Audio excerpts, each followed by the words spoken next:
Hey everybody, welcome back to the newly branded We Are podcast, formerly Quack Attack 5000. Today's episode is We Are Air Season 3, Episode 20, Animay, in which me and the boys sit down to talk about our favorite animated movies and shows. If this is your first time listening, please head over to your favorite podcast app, Spotify, Stitcher, Podbean, or iTunes, and give us a like. And if you get a chance, head over to our social media. All links can be found in the description. With that, on to the podcast. We are Air. Hey everybody, welcome to the We Are Air podcast. This is Duck. I'm here with Jake. And this is Javi.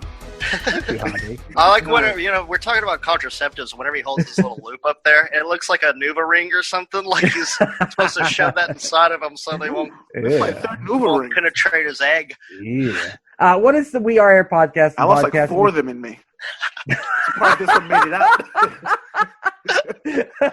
What is the We Are Air podcast? The podcast we talk about movies, entertainment, whatever the fuck we want to talk about. We're going to have a bit of a topic / whatever today. Yeah, we're going to do a thing called Animay, where we're going to watch some movies. We're going to watch a TV show that Javi has picked, and we're going to talk about it. But in this first round, not because Jake didn't have time to watch the movies or anything, we're gonna talk about our love of animation, and specifically Javi is the animation guru of our group, but me and Jake definitely appreciate animation also. So we're gonna just kind of talk about each of our views on animation and what is our favorite kind of animation, our favorite animated movies, and things like that. So seeing as Javi really wanted to get this going with Animay to introduce us, because and I think our hot topics, we haven't said it yet, we will eventually. Fuck anime.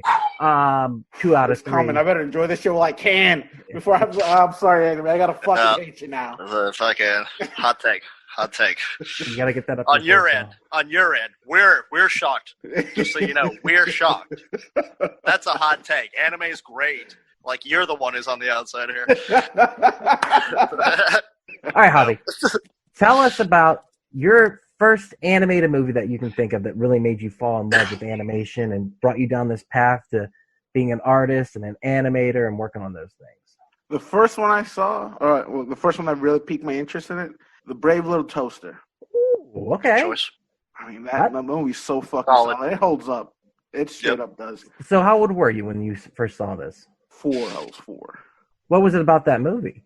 The fact that it was a little bit scary at times, especially when the AC was just like fucking blowing his shit, just like, what is wrong with you? Can't you see we've been abandoned? And he's just like fucking the overall tone of the movie is just like, oh my god, what the fuck is happening? I'm a little bit scared right now. Yeah, it gets pretty dark in some parts. Yeah. It gets bleak as shit. I love that ending with the cars. Yeah, heading towards their doom and their death. It's just fucking love that. And that song they sing. And I was a kid and I was just like, don't kill the cars. Oh, God. I felt so bad for him, but I loved it at the same time because I was a little bit like, kill them fuckers. I was going through that weird phase. Fast forward 20 years later, Pixar, please kill cars. I've seen enough. I don't need to see Take out Mater. I didn't even see the first one. I didn't even see the first one. I don't know if I've seen the third one. No, I take it back. I have. It's not great. I saw Cars 2, by the way. Excellent fucking movie. Are you serious? Yeah. It's a great movie. Cars 2 is so fucking good. What is wrong with you? Oh, I see. Someday we'll tell the story of Cars 2. Get it? So Javi, you watched... I guess what I'm doing. Yeah, I'm watching Cars 2 right now. So much fun. It's so good. So you were watching The Brave Little Toaster. You're fine. You're watching The Brave Little Toaster. No, I'm saying Cars 2, it's all right. It's not the best. It's better when you see Cars 2 in person. Oh, my God. To the better parts, yeah. I like the better parts. I'm going to call her Cars 2 someday. Just on accident. What's up, Pixar? You fell in love with animation at that moment? Yeah, it was that movie because they had a lot of different techniques I've never seen. Like, I had seen, like, Ren and Stimpy, which is like a squash and pull, Rugrats and shit like that. But this was, like, completely different to me. It was on a different level to me. I had, like... Was that the first cartoon movie that you saw that you really remember that you're like, holy shit, I like animation? Or do you remember your first, like, cartoon movie that you actually saw? The first cartoon movie I ever saw was, I want to say Bugs Bunny and a Thousand Tales one. Yeah. That's a good one. I mean, that's fucking great. It's amazing. I always liked the Daffy Duck movies, but yeah. So how about you, Jake? What was the first thing that you saw that really, the movie-wise, were you just like, man, I really like this art form, or was it just always kind of present? Yeah, I mean, cartoons have been a part of my life ever since I can remember. Like, I remember going to see Song of the South in theaters. What? They did a re-release in the 80s, like around 85, 86. I was like 3 or 4 years old, but I remember going and seeing that shit in the Dollar Movie Theater right by our house. My aunt took me to go see that. I remember singing Zippity Doo-Dah and shit afterwards. And then next thing I know, it's like, hey, nobody can watch this anymore, just so you know. It became very controversial. It always was. It was groundbreaking for, a couple different reasons. The whole South thing, okay. But also, the mix of animation and live action together. I'm not sure which came first. Was it Bedknobs and Broomsticks? Or no, that was much later. Song of the South is like the third or fourth movie produced by Disney. Well, I was going to say, but also to integrate live action and animation. Like, I mean, that's a huge fucking thing in a lot of ways, especially at that time. That movie came out early 60s, I believe. Oh, bro. It might have been even been earlier than that. It may have. That set the tone for a lot of things like fucking Who Framed Roger Rabbit. Or like Mary I said, Poppins Knobs and Broomsticks. Yeah, man, all that fucking shit. All that good stuff. Bro, 1946. That's when that shit came out. Yeah, crazy. It's insane. That had to be like the first of its kind. Plus it's in color and everything else. So. Did you ever see the original Elmer Fudd with Bugs Bunny? Yeah, he was a bigger guy, and he didn't have the hat. He was like, yeah. And did you ever see when the black kid was trying to hunt Bugs Bunny? Yep. Okay, so they have what they're called the 7 band episodes. Yeah. They're the 7 band episodes of Merry Melodies, which begat Looney Tunes and all that shit.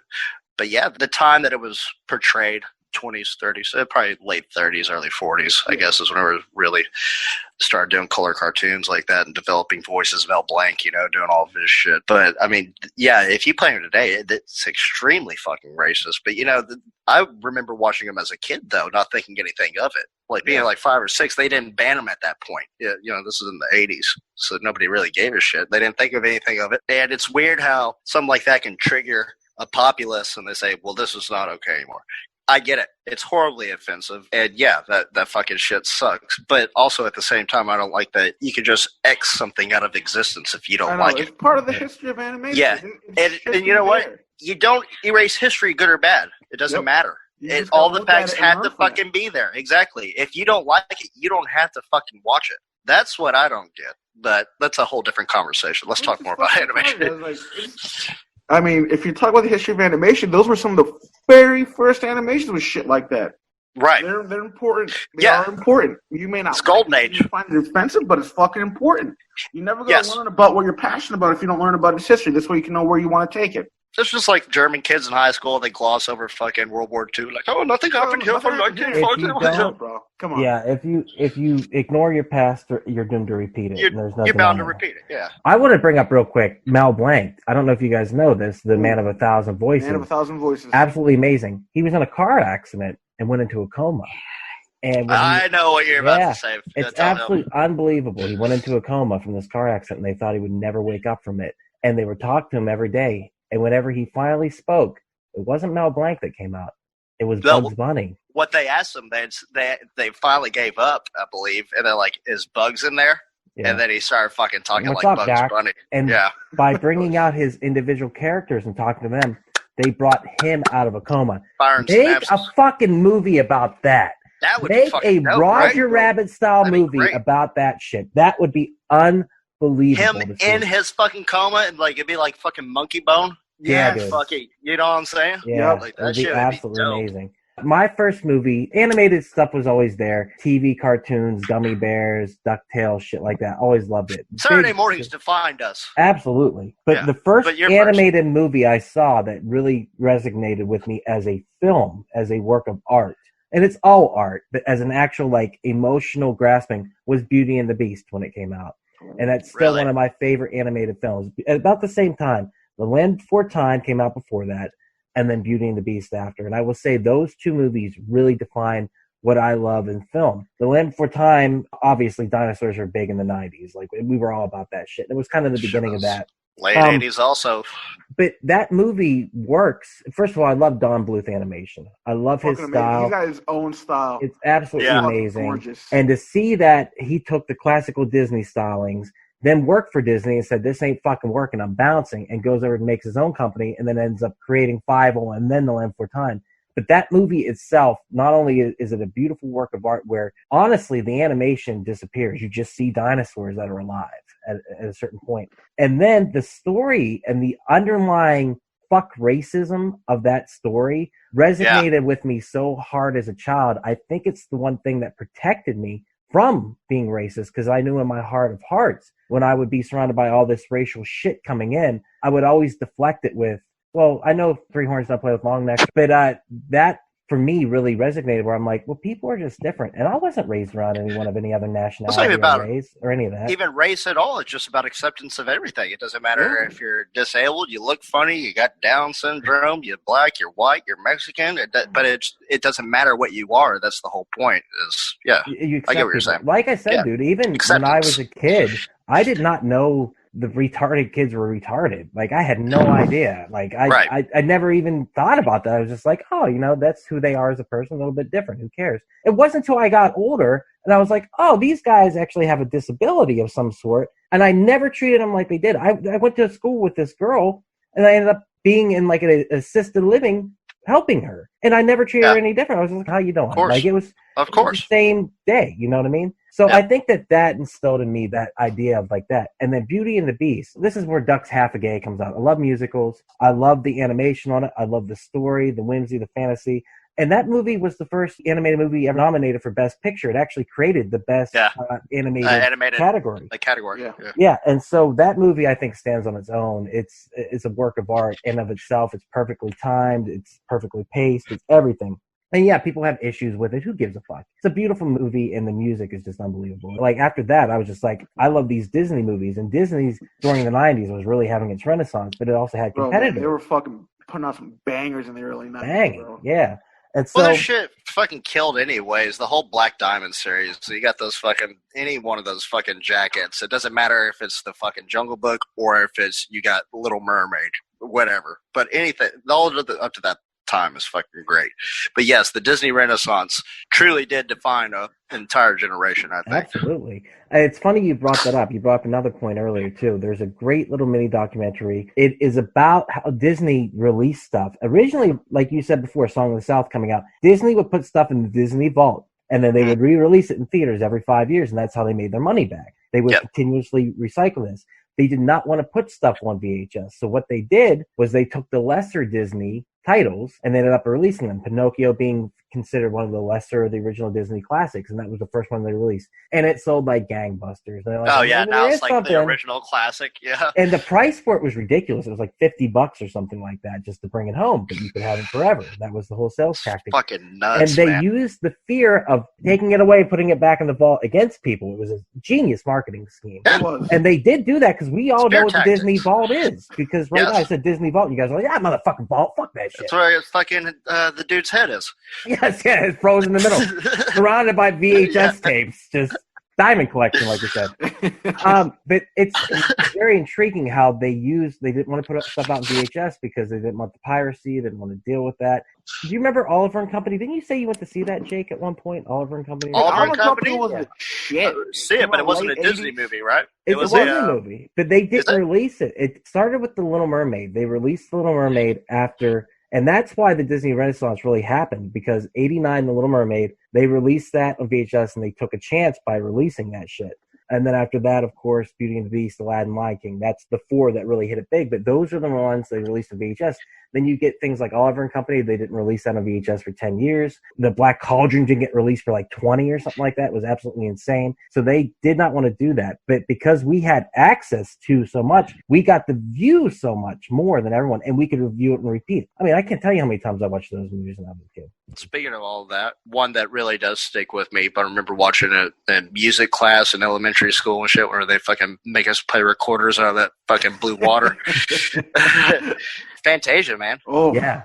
I mean, Fantasia's fucking dope. Like that really, that's gripping, and especially when it gets to the final act, the fucking dude on the mountain, the Satan devil dude. Fuck yeah, dude. Would you remember when you were in school and the one kid knew all the words to the movie, and so they play the movie on the screen, and that motherfucker would like talk every single line of that goddamn movie. Now, you mean Keith Jernigan, who I used to beat the shit out of every music class? Yeah. For singing those fucking songs. Oh, did you beat? Oh, no, I would be that kid. I would repeat all the words, and then I realized how obnoxious it was, and I keep doing it because I will be the kid next to me, like, huh? You really like this movie, don't you? I remember one time going on a bus trip to SeaWorld, and we sang like all the songs from the Disney movies. I had a great time. Like I said, Duck's half a fag. I don't care. It's just the truth. Yeah. Oh, me and this girl, who technically was my first girlfriend because she was the other fat kid in the school. So I didn't have a choice. Oh, well, they belong together. Yeah. No, it literally was that. It was that weird, like, well, you're fat and she's fat. Y'all should make fat babies. I'm like, we're in 5th grade, bitch. How are we gonna? I bought her like a love pendant or something like that. I'm like, this is for you. Even more awkward. 5 years after that, me and my girlfriend at the time went on a walk, and we were like, well, let's go get this girl too and go on a walk. And I realized at that moment that I never actually broke up with her. So I'm like, I'm pretty sure I'm dating both these bitches. I'm still with this chick, just so you know. I mean, I haven't talked to her in like a year, but we didn't officially end it, so she might be looking for me. She was wearing that pendant I got her, and I was like, no. Anime was interesting because we were kids. We used to go to the library to get movies. I don't know if you guys did this, movies, books, all that stuff. Yeah. Because it was free. Yeah. You could get whatever. I used to rent Wallace and Gromit VHS tapes from my school library. Oh, yeah? All the fucking time. I would rent Raw Dill with Arnold Schwarzenegger. Yeah. You're Wallace and Gromit. He's they're like you're 7. Yeah. Don't worry. I got this. Just give me the Schwarzenegger. I want to watch Red Heat. Why did Schwarzenegger never get an animated character? Why was he never in a movie like, listen here, Aladdin? We got the... Oh, I guess he was in it for a second. So Anime, the library, we used to get what was called Warriors of the Wind, which was a very bad dub of Nausicaa of the Valley of the Wind, a Miyazaki film. Studio Ghibli, is that how you say it? Ghibli, yeah. Yeah.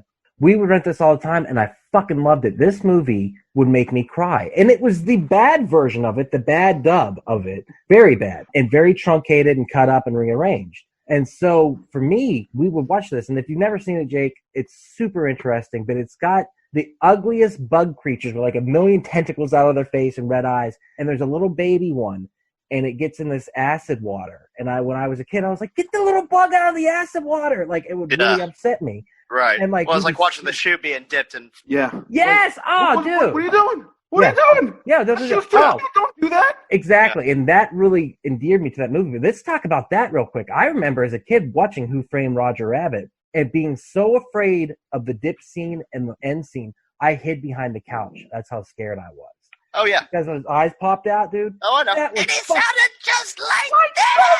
Oh, my God, dude. Hey, gonna kill your brother, Eddie! But that's the thing that's wonderful is animation, and that is a very unique version of live action animation hybrid. Brings fear out of you. The Secret of Nim, motherfucker. It was creepy as shit. It was dark. It was fucking brutal. There was a lot of fucking rat on mouse fucking murder shit going on. Yeah, dude, he didn't fuck around. And the animation... The fucking owl, man. Oh, whenever the moth goes into the thing and he crunches it down and he just steps into frame and the light comes on him. Dude, talk about an emotionally, like, resonating scene in a movie. And that animation, it's movies like that you forget are animated, you know? Yeah. It draws you in. You're just watching. When you watch Paprika, there were moments where I literally forgot I was watching animation because it was so well done. And I was like, holy shit, this is a fucking mind trip of a goddamn movie. Because of how well it's animated, my brain, that disconnect went away completely. And I was just like, this is unbelievable to watch. But there are certain animation like that. The rotoscope technology, the way they use that. You know, we got to watch animation go from 2D to 3D. And there's an issue now where kids don't like 2D animation, or so they say. This should be the opposite, because animation is garbage, especially on the TV show level. Right. Yeah, like it's not well done. You could just be like, wow, you did not have enough money for this. Why did you even do this? Right. Yeah, they're not even like fully textured or fucking modeled properly. And they just move like a basic emotions, like oh no, please stop. Kagome. It's like, no. But there are, on top of that, there are 3D animated stuff that kind of looks like that have been decent. I don't know if you guys remember Reboot. That was on Oh Yes. Yeah, Reboot was pretty cool. It looks terrible now, but the story of it was pretty badass. I would say Transformers Beast Wars. I was going to bring that up because you loved that show, didn't you? I do. I remember every morning before school, I would actually get an episode of Beast Wars in. Oh, yeah. I was like, oh my God, this is the greatest show I've ever seen. But now that I'm old, I'm like, oh. Yeah, Oh, it's really rough to watch. But I mean, the story's still there. Fucking Ratfinger. The story's still there. But it's kind of like, wow, why was I into this? The animation's not good. But I still loved all them characters. Like, oh man, I forgot how awesome that guy was. With that said, do you think that there's so many variations of animation, like we said, TV shows, feature films, cartoons now on YouTube, things like that? Does it matter what it is, or will you guys pretty much give anything a chance once? I'll give anything a chance as long as the content is fucking there. If a story has a certain amount of like chutzpah to it, I'll fucking love it. And I could give two shits about the animation style. If the story is interesting and it's made of substance, I'm all in. Right. Like, even bad animation can be saved by a great fucking story. Well, yeah, I agree with you. I mean, let's look at fucking Midnight Gospel. Like, it's not all there. You know, it's very, very downplayed. They're not trying to fucking do anything special with it, but it tells a good story visually. I think that it is doing a lot, though. That's the thing. We talked about that simplistic animation style, that Sesame Street. It adds more. Style. It is. Because you have to have total disbelief in it and just get enraptured by it. And it goes into, like, when people always say you take drugs and you see, like, different colors and different stuff like that. That's how I felt. It translated to a trip for me whenever I watched it. I've never tripped, but I'm like, maybe this is close to what it's like. Like, this is very interesting. Well, there was a time that people considered, South Park bad animation. Right. And if you look at how the original episodes were done, that is like animation on a seriously high level. Fucking like, crack. A lot of animators can do that shit and put in that kind of fucking work. Like every fucking give me the U sounding mouth. Bam. Yep. Place you gotta actually take it up. Now give me the E sounding mouth. Hold on. I forgot to take a picture. Give me the U sound back. Yeah, and it changed the face of animation because it was acceptable to have what would be considered a Terry Gilliam style choppy animation, very Monty Python animation. Yeah. But it allowed for the context of the show to kind of take over. And you watch those first two seasons, they're not as edgy as the later seasons, of course, but they began something by being crass and having that crude animation and being able to be topical because it was so quickly done. And the first episode they did, which was very novel looking, the construction paper look, which it was construction paper. The original was, yeah. And then to move on to actually using Maya to animate that. And they always said it's like using a bulldozer to make a sandcastle, using that program to animate that way. But it created an entire industry of animation now that is based upon that solely in the computer to look 2D. I just watched an episode of Rick and Morty. Rick and Morty is built on Toon Boom Studio, which uses that form of animation where it's wireframe characters. Yes, they can go on and do more advanced stuff if they want, but they use a lot of the wireframe to animate that show. Right. And so and in between. But whenever it goes to 3D shots, you really fucking know, like, holy shit. Yes. But then they stick to the format of just a regular 2D fucking. It's all hybrid now, Yeah, and that's of course. Yeah. And you can use that to tell a story. And at the end of the day, they're still just telling a story. That show tries to get a little bit more philosophical while being silly. And also, we had a wonderful area in there, too, of Adult Swim, where you had C-Lab 2020. You had Aqua Teen Hunger Force and Space Ghost Coast to Coast, which I still think is one of the funniest fucking shows ever made. Oh, yeah. Where the animation is so secondary to the audio. It probably both produced crude adult humor animation, because Space Ghost isn't that crude, but stuff that came after is. And it also probably helped produce podcasts in a lot of ways, because it was more about the audio than the visual. It's very interesting to say, okay, you had Space Ghost, you had silly, zany shit going on. And then people were just like, well, I can have conversations like that. I can make something like that. And they're cheap to make. Yes. Right. Yeah, you can just use the same animation footage over and over, and just redub it. It goes back to talking about Disney reusing animations. Like, they created whole movies out of other existing properties. We wouldn't have had fucking Robin Hood, which is arguably, to me, one of the best Disney cartoons of all. It really is. And it's second tier to a lot of people because they took all the character models from fucking Jungle Book. Like, I remember when I was a kid, they took some from Cinderella also. Look fucking familiar. Fucking Little John was Baloo. There's no fucking denying that. They even got the same idea, the second voice. Yeah, it's like. And what a great movie! You hear they're remaking that? They're doing the Lion King thing where they're going to do it in the live action. Stupid. Waste of fucking money. I swear to. You know why they do that? plays into this VHS thing too. Remember how they would re-release the movies every 5 years, and then they start putting the VHS. So they're going to re-release it in live action now. That's live action. That's why they do it though, to revitalize the brand. This is how they're re-releasing stuff by remaking it, because they can't just put it in theaters again. They're not going to make the money. But if they make a remake of it in live action, it's $1 billion. People are gonna go buy the original version. Exactly, and they're gonna go to theaters. They're gonna compare them and everything else. Exactly, we're guilty. We didn't talk about The Lion King, but we would have if Javi wouldn't have vetoed it. I didn't see it. The only one that I saw was The Jungle Book, and I thought it was fucking fantastic, honestly. Jungle Book was pretty good. I enjoyed it quite a bit. It was different enough that it was interesting. And hearing fucking Christopher Walken sing Louis Prima, as King Louis, that shit was fucking great. Bill Murray was fucking great as Baloo. Yeah, the ending was great. It's all spot on, man. It was very good. Idris Elba as fucking Shere Khan. Like, are you kidding? So it can be done. Aladdin was pretty good, too. Aladdin was just enough of a translation that I enjoyed it. I really liked Will Smith as a genie. I'm just saying, I enjoyed it. Lion King was not great. It really wasn't. There were a couple things they added here and there, but pretty much you're watching The Lion King. But we're going to continue to see these adaptations. They wanted to really make the anime adaptations, but they failed so miserably along the line. Anime has a horrible history with live action. But the thing is, the way they tell those stories is probably the disconnect, because we're used to Western animation, not Eastern animation. Western animation falls more in line into the 3-act structure, whereas anime doesn't always have the 3-act structure. I just will actually. I'm sorry. Anime is actually based on Disney style, because the Godfather and the guy that created Astro Boy, which was the very first anime ever, he actually studied under Walt Disney, and which is why when he went back to fucking Japan and he started his own animation style, why do you think all the anime characters have big old sparkly Princess Disney eyes? What was his name again? That was his takeaway. I can't remember his fucking name, but that was his takeaway, and that was his contribution to like incorporate his style of animation, which is not considered an anime, with Western. It was like the big old American looking eyes. Well, on top of that, you see, you're always gonna have a main character with blonde hair and blue eyes. But on top of that, too, that comes into us in World War II, because after World War II, they were pretty much defeated.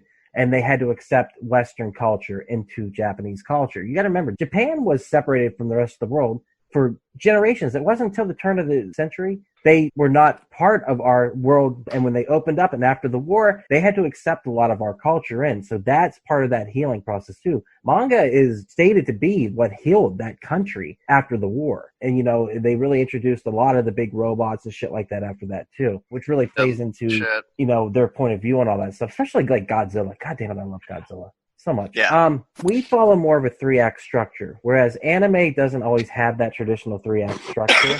I think that it's been more in line with a long-form storytelling. Yeah. We have always been raised within a 3-act structure. Even if it's a TV show, you have the beginning, the middle, and the end. And there might be some connections here and there, whereas anime, especially Dragon Ball or Dragon Ball Z, has an overarching storyline. And it's long-form storytelling. It's not until recently that we've gotten into a lot of long-form storytelling. I know it's rough to get through, though. But it's very interesting to see that. And I think that's why sometimes it doesn't translate so well. And on top of that, if you don't like subs, that can be very difficult, which a lot of people don't. Like, my father hated subs and he hated Letterbox. He fucking despised Letterbox. Why are these fucking lines on the TV? Yeah. Can't stand this shit. Yeah, same here. Why are those stupid black lines at the top and bottom? Oh, he'd get so mad. He'd be cursing and swearing. He's like, he's looking at the VHS. We got it because we were becoming cinephiles. We were becoming that, you know. Well, no, they all get it. My parents have these fucking 80-inch fucking flat screen, widescreen. So they make everything widescreen now. So the idiots that don't understand the black bars at the top and bottom, like, okay, people complain about it. Let's just make the TVs like that also. It'll be so much easier. We'll have to make widescreen versions. That's why they did it. It's probably somebody fucking mom bitching about it. They worked at a fucking company making TVs. I can't stand these lines. Well, could you just make the TV rectangles and deal with it? Yeah, I think we could. But you got to remember, CinemaScope was something that they sold movies on. They're always trying to find new ways to sell. Like 10 years ago when they threw 3D at us again. A better version of 3D didn't pick up, though.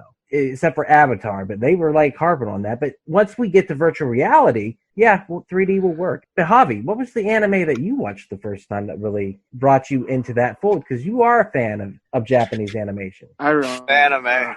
My first experience with anime, I was about 10 years old, and I had a cousin. I don't know if you know this. Everybody in my family knows me as Jay. Who's that? That was my nickname growing up, was Jay, because there was like two. Who the fuck is Jay? Me. Who's Jay? No. All right, You're Hobbs. You're I'm Hobbs. fucking with you. I know you're Jay, motherfucker. I hear several people call you Jay all the time. I'm fucking. All right, just making sure I was worried there. Yeah, But I had a cousin. His name was Jay Grossman, and he was a lot older than me, so they called him Big Jay, and I was called Little Jay. He came back from a trip to Japan one summer, and he had he brought back these two big ass PVC cases of VHS tapes, all with this anime called Dragon Ball Z. Oh, what? Whoa. Canon, bro. What? Yeah, we don't talk. We don't speak about Dragon Ball. I'll just play it. It's not allowed. Anyway, and I was like, hey, Jay, you want to watch some of these? I was like, fuck yeah, this looks awesome. What is it? Because Dragon Ball Z, I was watching it when I was over in Japan. I was like, all right, holy fuck. How old were you? I was about 10, 11 years old when I saw this shit. I was like, holy fuck, this is dope. I've never seen anything like this. At that point, at the age of 10 or 11, I was all about like Nickelodeon Cartoon Network and just like Saturday morning cartoons like X-Men and Spider-Man. But this was something completely fucking different. Oh, yeah. Like, before there was even, like, Toonami on Cartoon Network before this. And I was like, holy shit. My first arc for the Dragon Ball Z was the Majin Buu saga. And, like, the episode I kind of got started out on was, like, when he, like, took everybody in the city that he was going to destroy. He floated everybody up into the sky, turned them to fucking candy, and ate them. Wow. Oh, and Goku, like, right there. That's badass. Like, huh. I'm upset now. Now I'm going to take 18 episodes to go 8 Super Saiyan 3. That's the one thing. Yeah. So I could never grasp that. So my cousin's, he's probably about your age, Javi. But, I'd go stay with him in Stephenville. I was 12, 13 at the time. He was 10, 8. And him and his little brother, they fucking loved this show, Dragon Ball. It's like, what the fuck are y'all watching? It's Dragon Ball Z. Okay. So they kind of started watching it. I got into it. I mean, I knew who Mr. Piccolo and Krillin and shit was. But whenever it started getting into that shit, I was like, okay, why is this guy blonde now and he's got a fucking monkey tail? Like, what? Oh, they're all half human, half monkey hybrid things. They had to fucking reach a certain level to go back to their true form or some shit. What the fuck is going on with this shit? I love it. You actually kind of got the overall gist of it. That's actually highly accurate. Well, there is something to that. Like, when I was just looking it up, whenever we were kids, that my father was a pirate, an early pirate, if you will. Yes. He would pirate VHS tapes, so we would have movies to watch. He'd rent them from the place. Oh, he was the motherfucker Disney was afraid of. Yes, exactly. We know that Wenzel is out there stealing these movies. But he's always been that way, and that's loose morals when it comes to that. VCR was created for that shit. Yeah. And that was their fear. So he would always. It's like, oh, you think you can stop me with this special type of VHS? Give me some Scotch tape. Yeah. Oh yeah, exactly. Yeah. Cover up the fucking. I'll fucking record over your ass, motherfucker. I don't need to say fucking splash again. Hey everybody, it's just Duck, jumping in here real quick to say thank you so much for checking out the podcast today. If you're enjoying it, head over to your favorite podcast app, Spotify, Stitcher, Podbean, or iTunes, and give us a like. And if you get a chance, head on over to our social media. All links can be found in the description. Twitter, Facebook, and Instagram at /WeArePodcast. With that, back to the podcast. I remember that one of the first animes, other than Warriors of the Wind, was a terrible animated movie called Scamper the Penguin. Still don't like this movie to this day, but we used to watch this shit all the time. Fucking hated this movie. I've seen it a million times. Hated it. But I remember thinking, that's a different animation than what I'm used to looking at. And then whenever, like you said, Toonami came along later, that kind of got in. Now, my father always hated Speed Racer. Despised it. And they would be showing it on Boomerang or Cartoon Network or something. Oh. And, the whole thing comes out. He's like, he would be sitting there watching. He's like, I fucking hate this show. Why are we watching this? I'm like, you put it on, Dad. Why are we watching it? But I remember that being hysterical to me. That he said, this is when I was a kid. He goes, I couldn't fucking stand it. And then he's sitting there watching it with us. Hanna-Barbera was a huge thing, though, too, at the same time. I was gonna get into that also. I'm sorry, I don't mean to cut you off, but you were talking about fucking Don Bluth breaking off from Disney, and that's been key throughout animation's history as people being with prominent companies and starting their own and seeing what works for them. You look at Tex Avery and all his fucking cartoons. Whenever he left Merry Melodies and all that shit, when he come up with fucking Droopy, all kinds of shit. And Hanna-Barbera was the real true beginning of like limited animation. Because like when Hanna-Barbera started up, American animation was fucking dying. It was on its last legs because they were just getting too fucking expensive, and studio production companies couldn't afford to keep them. So they like shipped out all these animation jobs overseas to Korea, and they outsourced them. Fuck, and I think Hanna-Barbera was just like, what are we going to do with all these animators that have this certain particular skill set? Just by the fucking hundreds in Hollywood, they came up with a way to cycle cell animation. Like the background for any Jetsons, Flintstones, anything like that. And back in those days, same fucking thing. Oh, that's the same rock. That's the same rock. And they had the characters with limited motion. And what they would do, they have a character do a run cycle, and they will put that same run cycle behind a different background. Right. And you would always see the same things pass in the background as they're walking also, though. But you don't pay attention because they're in the foreground. And why do you think they had so many shows like in the same time? Because like they had a lot of animators, but like a few animators they would just take for one episode for one show. Well, they had to put out weekly episodes, you know, and that's daunting. And it could just be done so much quick with all those recycled cells. Okay, give me a running clip A, we're going to put it in scene B and shit like that. Yep. And on top of that, you can't forget the Flintstones ran in prime time. Yeah, it was an adult show. It was the Honeymooners. It ran in black and white originally before moving to color. It actually helped people get color TVs. They sold Winston cigarettes. Yeah. Like, that's fucking nuts. The Flintstones had a huge episode count, too. This was another thing about Hanna-Barbera. They took existing properties that were actually living people, and they fucking turned them into cartoons. They're all fucking based off of something. I digress. I forget what I'm getting at. Oh, no, you're fine. The episode count for the Flintstones was 166. It was huge. I think Simpsons was the first animated show to actually beat that episode count for many years. They were the very first, yeah. And it's unbelievable to think that started Hanna-Barbera's animation company, and then they did just the opposite with the Jetsons. They just did the same show in the future, basically. Right. And then Scooby-Doo, you can't deny the impact of Scooby-Doo on our culture and our childhood. And that show was just the same thing over and over again. Celebrities galore. Yeah. Other than Ben. Ben hates Scooby-Doo. I have no idea how. He's like, it's so fucking dumb. I'm like, you're dumb. Scooby-Doo's the shit. Fuck off. You put on an episode of Scooby-Doo, you could get me stop doing anything whenever I was 5 or 6 years old. And if it had the Harlem Globetrotters in it, forget about it. Don Knotts? Come on. Come on, Scooby. Batman, Joker, Robin. Yeah, I really love that Scooby-Doo. I could honestly say there's like people like to give SpongeBob. I love SpongeBob, by the way. People like to give SpongeBob the credit of like being the first child cartoon with like adult innuendo. I was like, did you ever see Scooby-Doo, bro? Yeah. You know, the creators of the theme song of that created that song intentionally to piss parents off. Yeah. They wanted their kids to get up and fucking jump around, start yelling and screaming, and they knew the parents were going to be like, what the fuck are we watching right now? Well, that's a good point. Are you ready, kids? Are there shows that, like, as a kid, where you were so entranced into it that you couldn't stop watching? Like, for me, G.I. Joe. So G.I. Joe was the show that the second it was on, that was your babysitter for an hour. I loved it. For a half hour. Oh, man, the fucking movie was so on point whenever I was a kid. Because, I mean, the toys that came out with them were great, obviously. They were awesome. They had that fucking movie, though. The characters that they came out with specifically for that movie, like Sergeant Slaughter and his Marauders, and then you got the fucking actual King Cobra Commander, like the guy that they resurrected from the dead and shit, like great charures.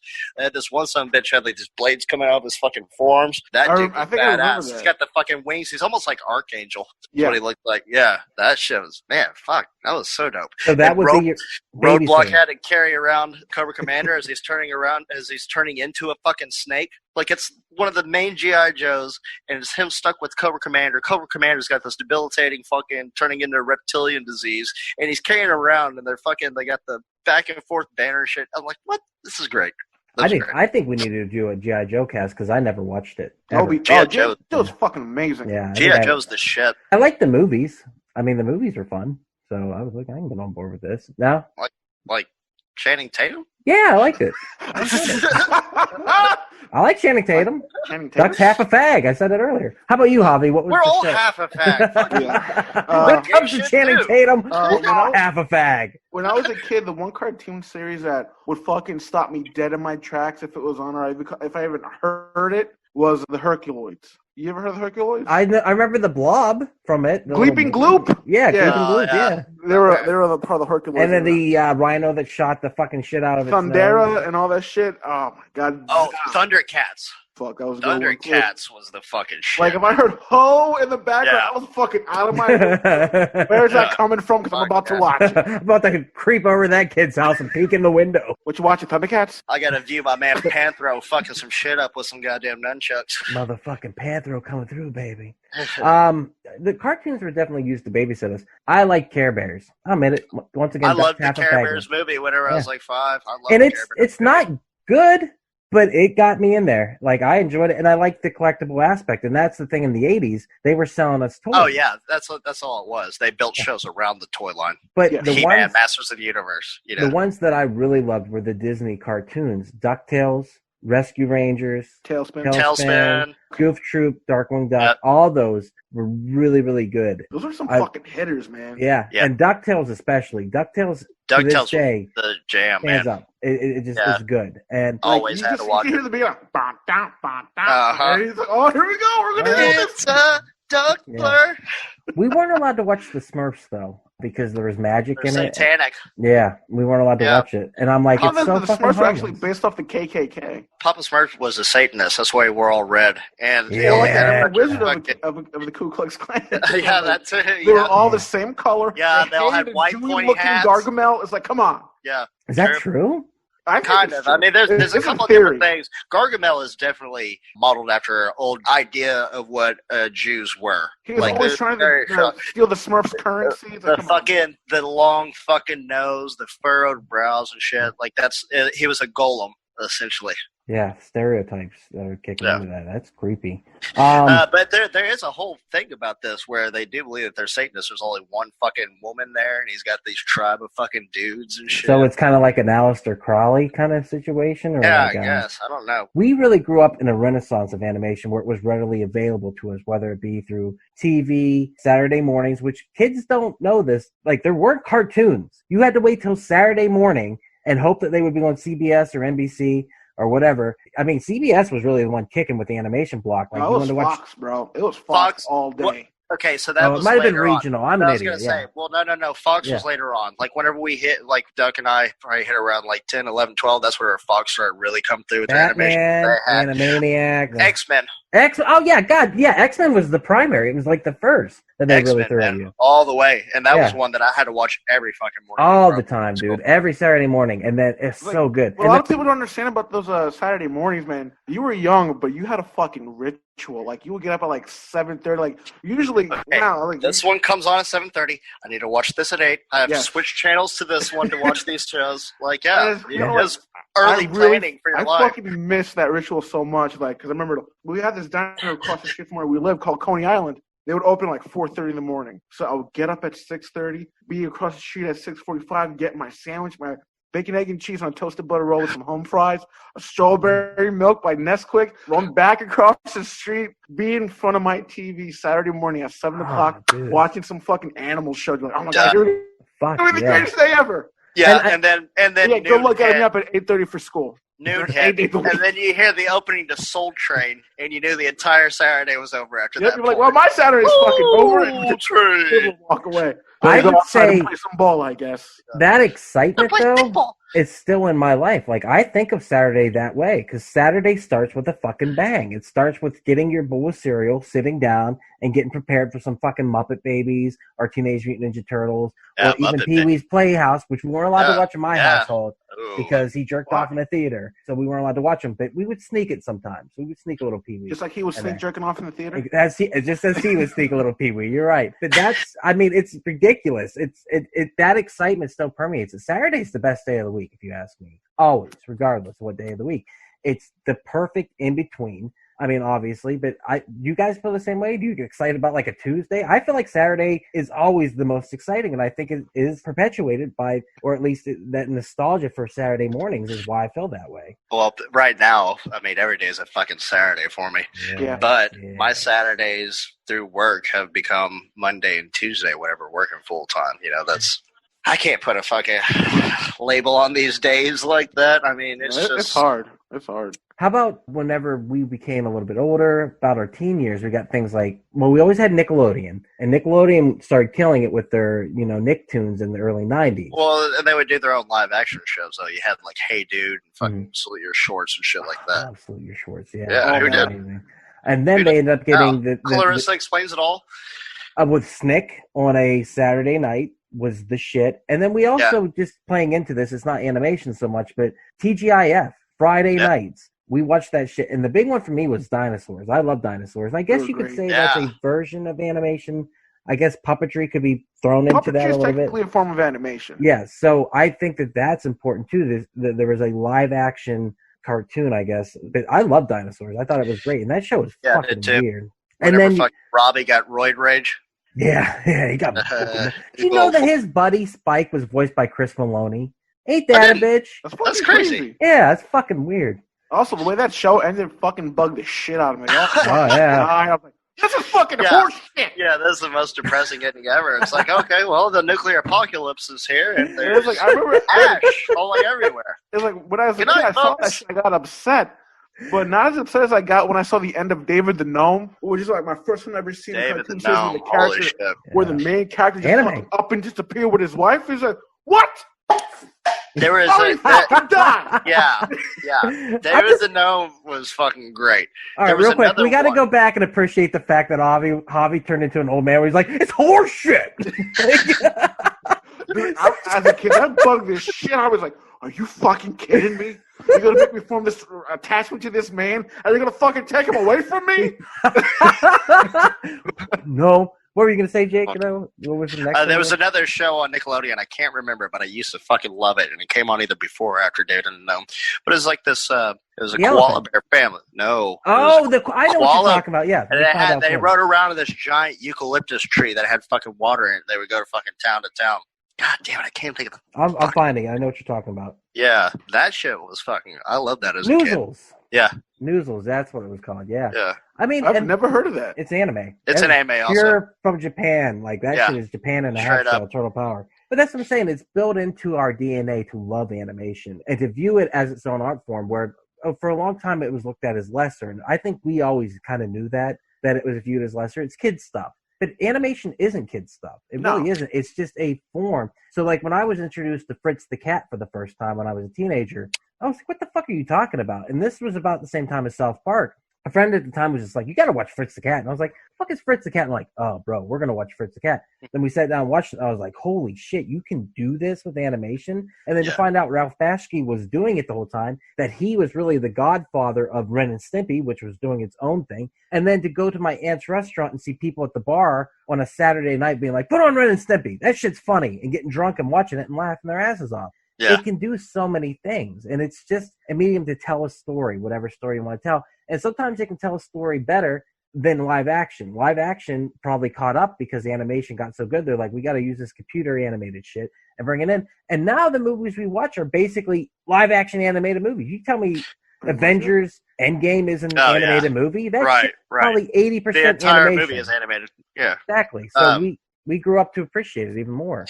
It's weird. There's kind of a disconnect whenever watching animation. You look at Kenny on South Park, died every episode for the longest fucking time. Thought it was funny. You don't have any fucking sort of relevant, like it doesn't mean anything to you because the way they animate it, and it's just like a normal thing. But if you did that with a live action show, it's like, what the fuck is going on here? This guy keeps like you can suspend disbelief easier. And then the meta commentary of bringing it back and actually playing into a long-term story where, like, well, we're actually going to explain this later with the Mysterion stuff and all that stuff. It's intriguing. The show was there so long that they could actually go back and do that. But you're right. There's a suspension of belief or a suspension of disbelief. I don't know how you would say that goes with animation where you go, okay, we're going to go into that. But by going into that dreamlike state of animation, you can actually express more to your viewer than you can. And then you get like a live action movie like Sunshine of the Spotless Mind. What is it? Is that Eternal right? Sunshine. Eternal Sunshine. And you get something like that, which is a dreamlike state, and that's the only way to explain it. But if they did that movie in animation, you know, you could have done it that way too. But we accept more in animation, and we accept that disbelief in animation because we're already prone to it. That when you watch Paprika, that's something we'll talk about, is how that movie plays very well into those misconceptions by using different animation techniques that kind of go back and forth within the dreamlike state and what would typically be live action. And like I said, the animation is so good, you suspend that. You just go, oh, this is real. Oh, here we are in this. And it's so cool to be able to see that and accept it. But I also think that's what's very great about movies like Inception, which we'll see the connection between that and Paprika. Eternal Sunshine of the Spotless Mind. Even, what was the fucking... A Scanner Darkly, which is technically an animated movie. Rotoscope? Yeah, rotoscope. It's rotoscoped, but it's really trippy because the way they rotoscope stuff to be very serious, except for when people are on their drug trips, and then things get a little bit fucked up. It's of course, so yeah, good. you can really visualize what they're going through with this medium. Mm-hmm. They can fucking explain so much better what the people are thinking, what they're seeing, as opposed to just trying to put it on screen with live action. Right. You know what I'm saying? It evokes feelings. Yeah. Exactly. And you can pull those out. And maybe as kids, we were more open to animated stuff. Maybe it was kids' fare, but it's not kids' fare anymore. Animation is just another art form to tell a story or evoke an emotion, like you just said. And that's what I think is so great about it. It doesn't get the praise it should still, but it doesn't get shit on as much. You know what I mean? You know what I really liked was Kill Bill Volume 1, whenever they went to their fucking anime scene with Ren Ishii. That was so fucking dope. That was masterful storytelling, too, because they were able to do so much more in that scene, and they did so much with animation that it would have cost them millions just to try to recreate it as people, you know? But, like, whenever he stabs her through the bed, you start seeing the blood spots, you know? Showing up on the bed and then it starts dripping on her fucking head. Like, it's just so many crazy things like that. Very rarely do they do that. They mix up the two. That's the thing, is you can use it as a storytelling technique. Did you ever see that movie that they released like 5 years ago where they use computer animation to kind of recreate origami in it? It's got Josh Hartnett and Woody Harrelson in it. It's not a great movie. It's kind of a failure of a movie, but it has this pop-up book quality to it that is really fun to watch, and it's very unique. You could say the same about Sin City. You know, that in a lot of ways is an animated movie because there's so much computer animation in it. It's a comic book on screen. That first Sin City is a fucking killer movie. That's an amazing one. Yeah, the second one's not great, except for them titties in that one girl. So, oh yeah, dude. Fucking But that's what I'm saying. It's a technique to evoke a different emotion, and that's what I really like about animation. And for me, that's why it's always stood out to me. Like, I love Don Bluth. I'm not even joking. I went to see Titan AE in theaters by myself in that theater. It doesn't matter. It was the first movie he had released in like 7 years, I think, and it was the last movie he ever released. But I fucking went to see it in theaters because I was pumped about that shit. I was so excited to go see that. I went to see so many Pixar movies in theaters, you know, by myself. If it calls to me and I can go see it, I'll give it a try. It's definitely Pixar, big time. Because Pixar, I mean, they were killing it. They were on a hot streak for forever. You know what I mean? And yeah, everything they put out was cool. Guaranteed hit. Guaranteed tearjerker. Right. And it's just, I mean, just something about it. Do you guys have anything else you want to say about animation? Yeah, I was going to say, what about Heavy Metal? That was that was great. They handled mature content, you know. They fucking did it well. Showed some fucking great cartoon titties. It was great for a kid like me. Oh, I was going to talk about that. My sexual awakening was because of an anime. The first time I ever felt a little spice. Was it Oh My Goddess? I bet you it was. No, it was Project Echo Code Blue, as what it's called. Project Echo was a anime about schoolgirls. Never saw it. The sequel was a spin-off of that called Code Blue, and we saw it on the Sci-Fi Channel, I think it was. My brother and me watched it.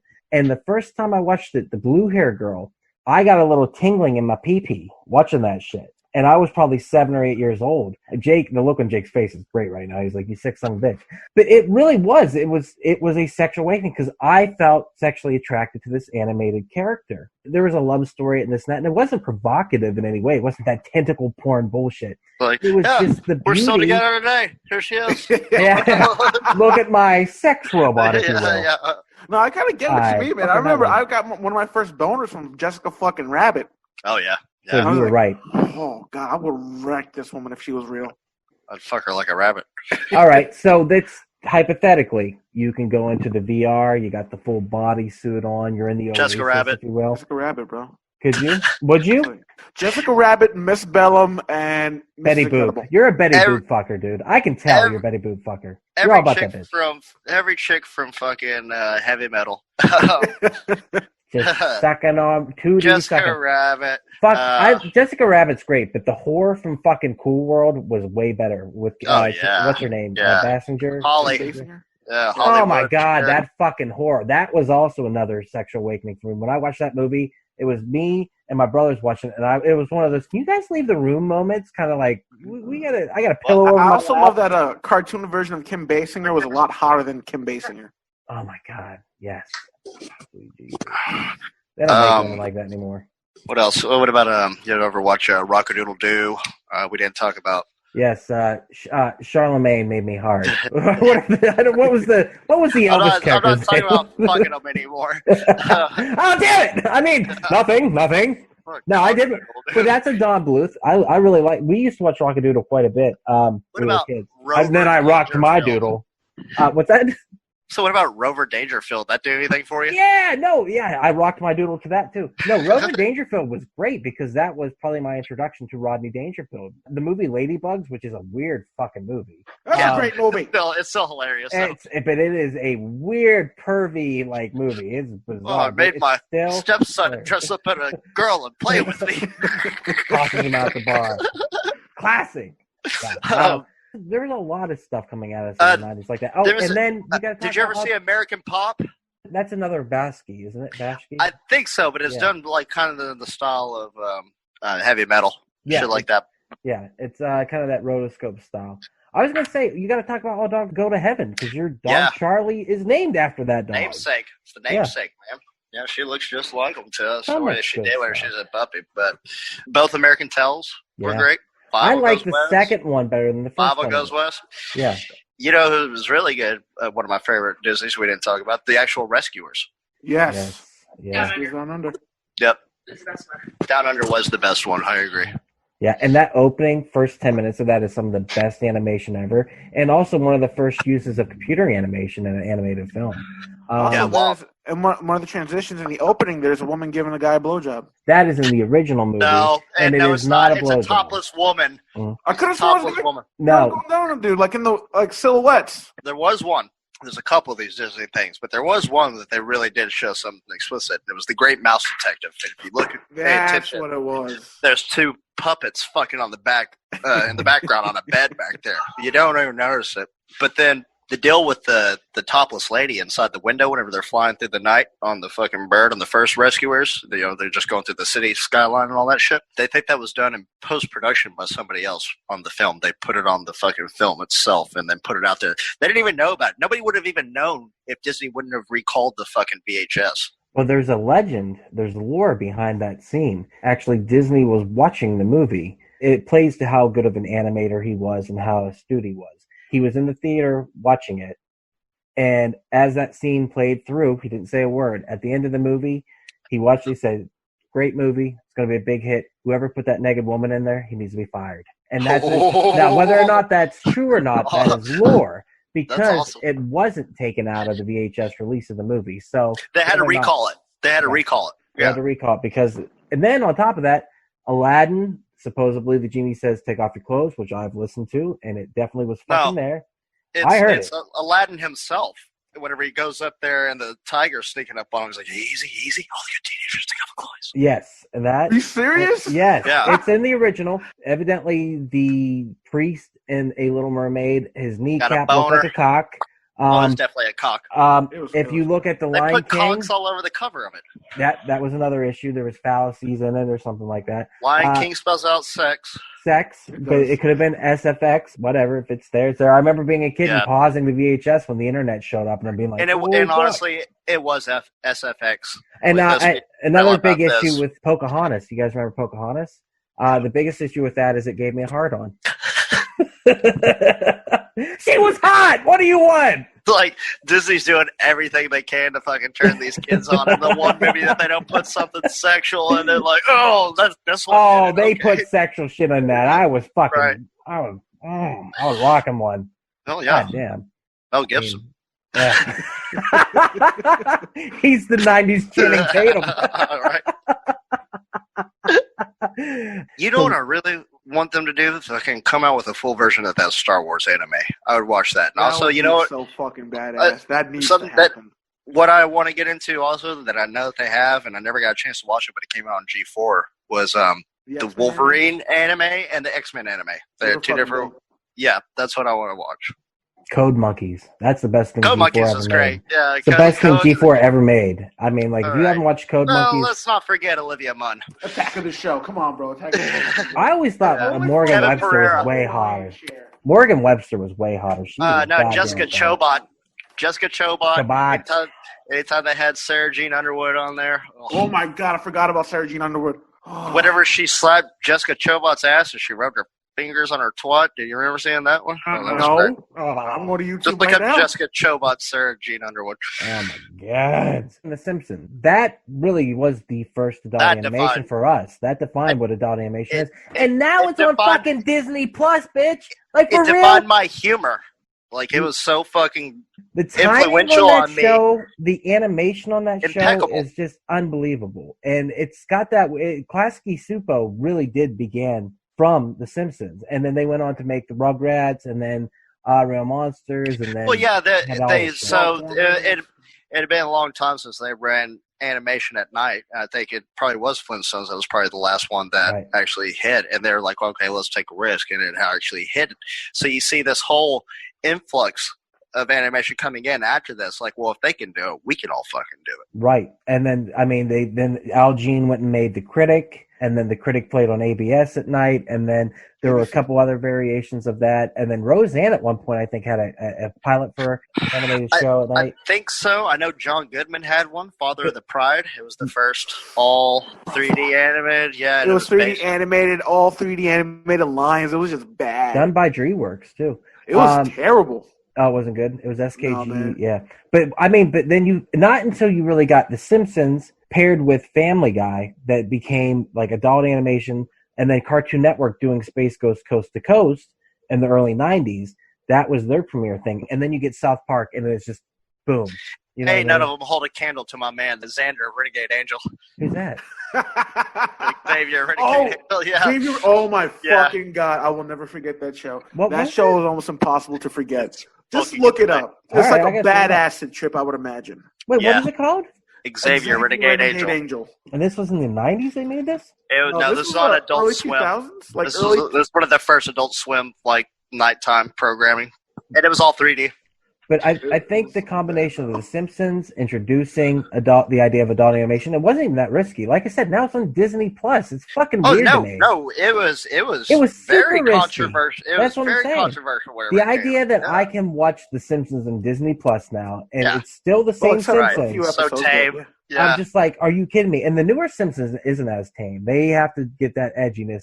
They do some stuff now but no one likes new Simpsons. So. No, fuck them. I'll watch it though. But that's the wonderful thing about The Simpsons is there's so many episodes. It's always consistently new to me. Like I can always see an episode I've never seen before. Yeah, it doesn't mean it's great, but it's there if I want to watch it. I stick with seasons 3 through 10. Yeah. Anything after that? A good rule of thumb. Maybe 12. Up to 12, but they really started losing their steam about season 13. Yeah. It's a bad luck number, anyways. I mean, but I still like The Simpsons, and I gotta watch Treehouse. I still like The Simpsons. I will still watch the Treehouse of Horrors, but I don't like watching new Simpsons episodes. I love The Simpsons, but I don't like what has happened to them. The writers aren't the same. I miss fucking, like you said, Al Jean, Mike Davis, fucking Conan. Yeah. You know, like that was supreme fucking writing, the wit on these guys. And they all went to fucking Harvard. And can you imagine just sitting around in a fucking room, just tossing around ideas? And, you know, it's kind of like what we do now. We just fucking build upon each other's shit and make it funnier and funnier. Like they had a fucking clutch then. And, you know, you can't be on top forever. So it's just one of those things. You got to either. And like all those writers went on to great success. Conan O'Brien, Bob Odenkirk. Bob Odenkirk. Yep. He was one of the writers during that time. It was just Mike Davis. That's some fucking heavy hitters, Oh, man. we didn't even talk about fucking King of the Hill or Beavis and Butthead. You're right. I'm talking about Mike Judge totally slipped up. Killing it with Beavis and Butthead was a fucking cultural phenomenon, along the same lines as Ren and Stimpy, and it really did drive MTV into the homes of people. Yeah. The show is legit fucking funny. The animation is unique. And like that movie is one of the best road trip movies ever released. Hands down. Beavis and Butthead Do America is a classic. It's fucking great. Hilarious. Amazing. And the fact that within it they do Rob Zombie has Rob that portion where he Zombie. got the anime too. That. Yeah. Unbelievable. Rob Zombie's animation ended on this fucking peyote trip for Beavis. Oh, and Beavis and Butthead are household names now. Look, you got in trouble saying that shit before the fucking show even came out. Bro, Ren and Stimpy for me, like right there. I love Ren and Stimpy, dude. Like, nice. And the animation of John Kay and his crew is unbelievable. And I mean, he was his own downfall, of course. But the original, with the limitations placed on them, the original first season of that, every episode's golden. Every single episode is immaculate and weird. It's the stretch and pull kind of animation, like you said Squash earlier. and pull, Squash and pull. Because stretch and pull was the original Merry Melodies, Disney and Looney Tunes kind of animation, but like it brought it back, and and it brought back that hand drawnness of it.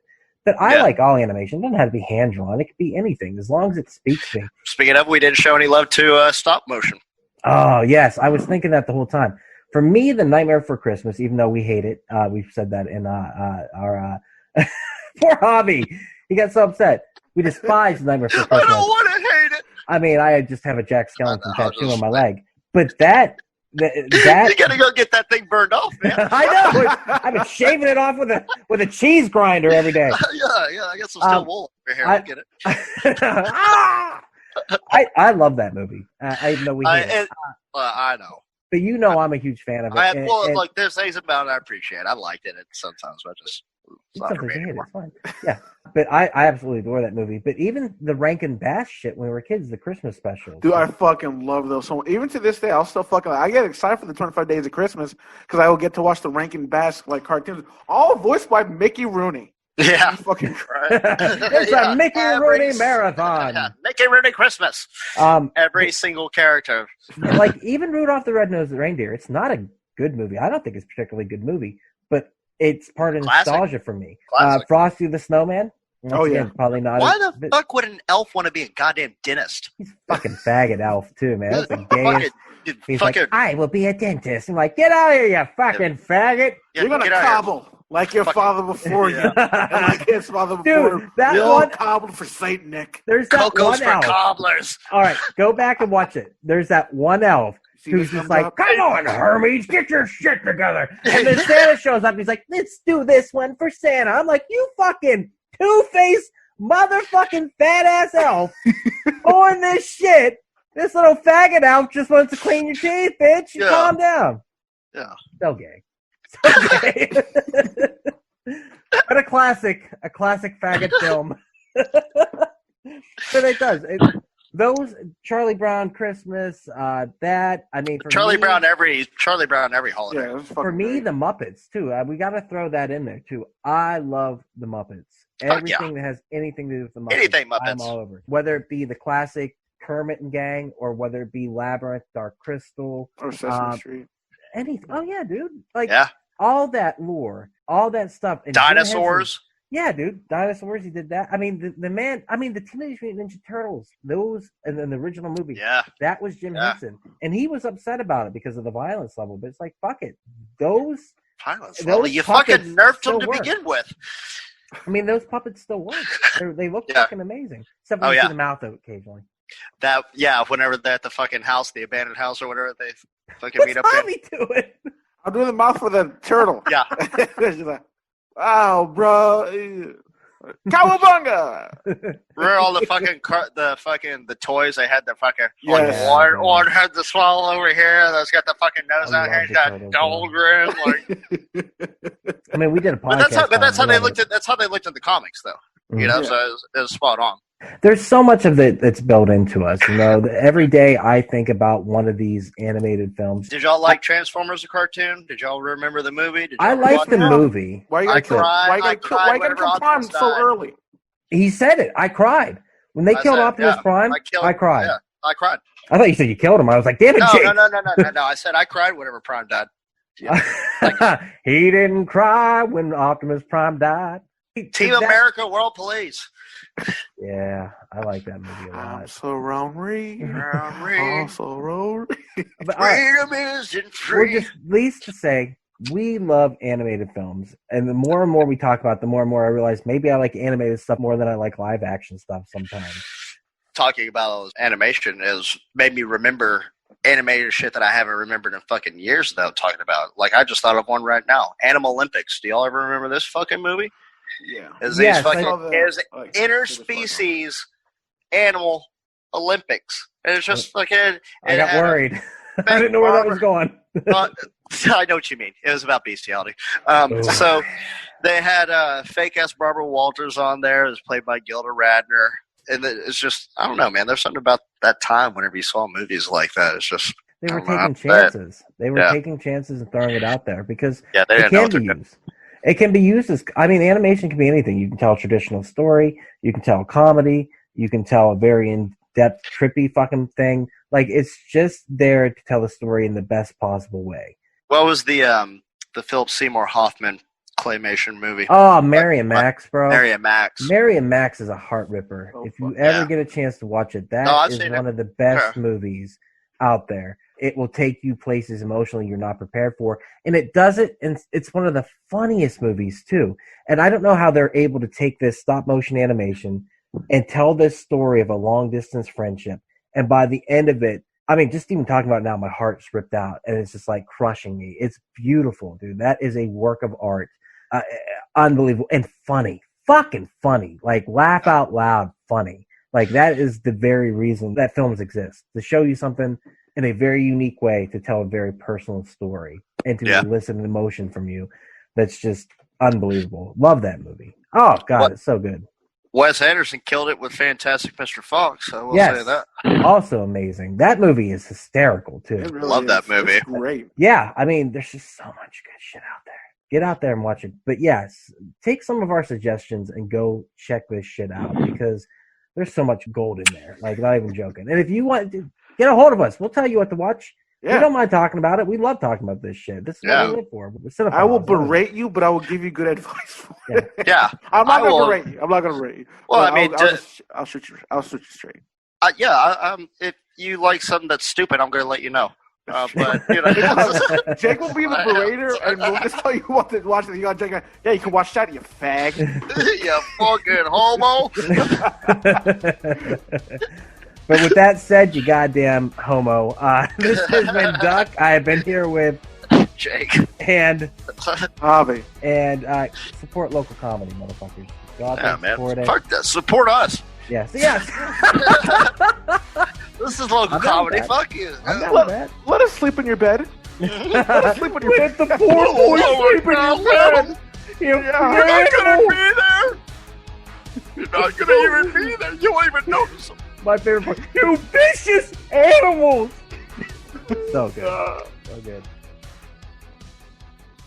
And there it is. Hope you've enjoyed listening today. We really do appreciate you checking it out. Head over to your favorite podcast app, Spotify, Stitcher, Podbean, or iTunes. Search out We Are Podcast. Give us a like. And if you enjoyed this one, you're going to love the other podcast on the We Are Podcast network. We have Heroes Gyros, a Dungeons and Distractions side quest in which me and the boys were playing some D&D.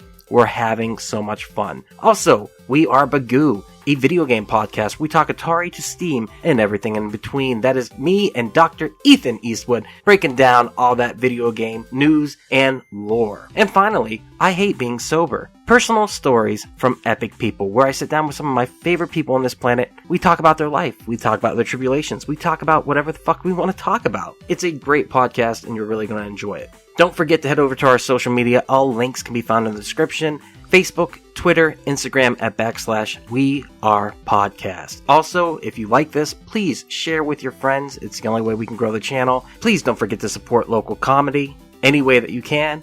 And with that, we'll see you next time.